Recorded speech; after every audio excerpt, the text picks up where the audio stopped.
sest et võt see õpetajate teema on see, mis nagu mind kõige rohkem nagu emotsionaalseks nagu muutis ka, et ma tõesti nagu olen endale meeletult tänulik. Mina olen Kirti, olen siis humanitaar- ja sotsiaalainete õpetamine põhikoolis õppekava tudeng. Hetkel mul pooleli teine aasta.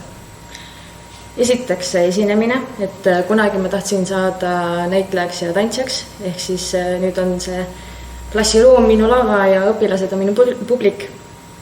Ning teine põhjus on, et mulle kohutavalt meeldib lobiseda. Ja õpetaja ametiga just seda saabki teha, et päevast päeva ja iga päev, terve päev, et saab ainult rääkida. Ning kolmandaks, mul meeldib väga targutada.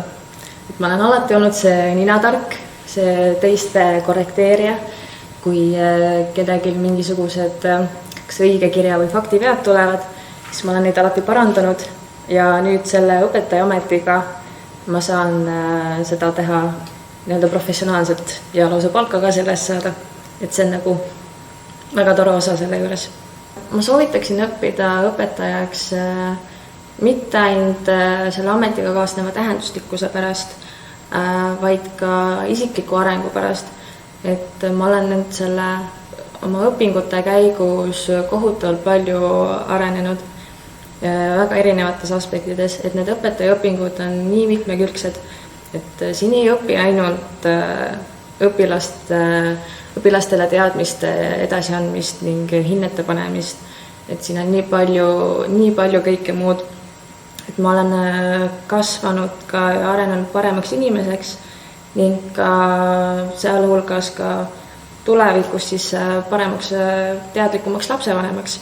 Et õpingute käigus on hästi palju selliseid arenguga seonduvaid muutusi, et nii füüsilised, vaimsed, emotsionaalsed, sotsiaalsed, et nende teadmistega siis saan ka tulevikus kõigega arvestada. No lisaks sellele isiklikule arengule, siis kindlasti ka need momendid, kus sa näed oma õpilaste silmis seda hetke, et sinu jutt ja sinu teod on nendeni jõudnud, et sinu suur töö ja vaev, kõik higi ja pisarad on vilja kandnud. Õpetajaks sobib selline inimene, kes tahab tõsiselt anda oma panuse ühiskonna arengusse ka ja kellel on tõesti see siiras soov seda teha, kes on avatud ja hea suhtleja, kellel on julgust ja enesekindlust seda kõike teha.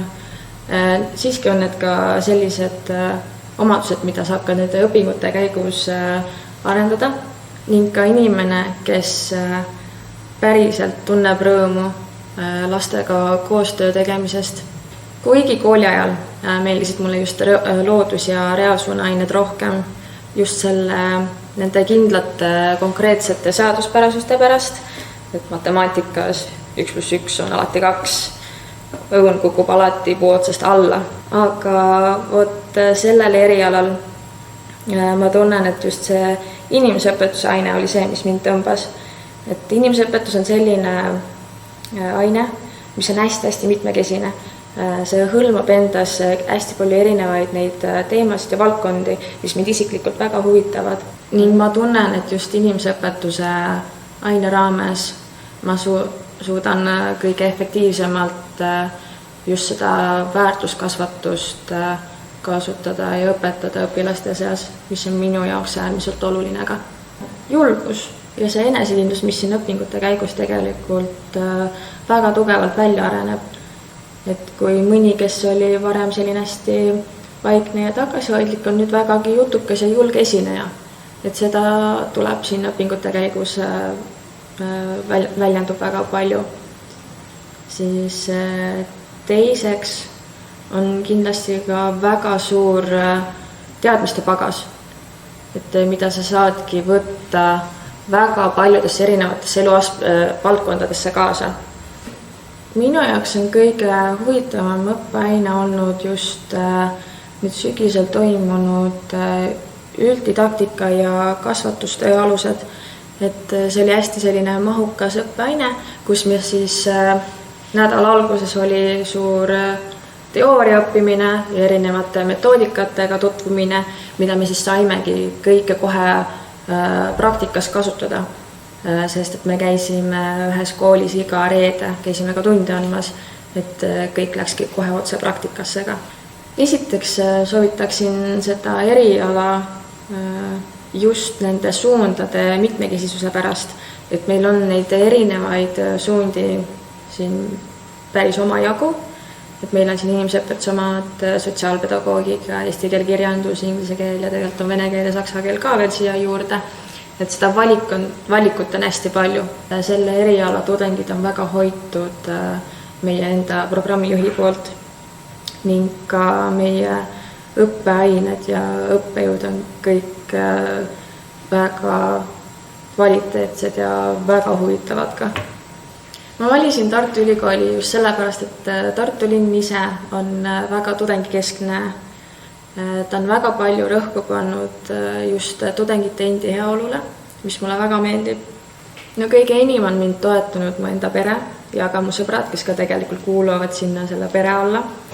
Ning lisaks ka minu endi kooliaja õpetajad, minu algklassi klassijuhataja Urve Hinn näiteks, minu gümnaasiumi klassijuhataja Kaupo Oja, ajaloo ja ühiskonnaõpetuse õpetaja Ene Holsting, inglise keele õpetaja Paul Rogers ning ka muusikaõpetaja Merve Au, et nemad on mulle alati olnud suureks inspiratsiooniks ning keda ma kogu aeg endale nagu meelde tuletan. Sest et võt see õpetajate teema on see, mis nagu mind kõige rohkem nagu emotsionaalseks nagu muutis ka, et ma tõesti nagu olen endale meeletult tänulik. Mul tõsiselt vedas, et minu hariduslikul teekonnal olid mul just olemas sellised õpetajad, nagu nemad veel mainid. Esimesena tuleb mulle kohe meelde minu koolipraktika nädal selle aasta alguses, kus andsin tunde 5. kuni 8. klassidele ning mul oligi käsil praktika 3. päev ning juhtus selline intsident, kus klassivennad läksid omavahel natukene riidu, tekkis väike konflikt, aga ma lahendasin selle väga positiivselt ära siis ja selle tulemusel tuli koolipäeva lõpus õppejuht klassi rääkima ja tuli uurima, et millal ma oma õpingutega lõpetan, et millal ma saaks neile siis tööle tulla. Et see oli minu esimene tööpakkumine hariduse valdkonnas.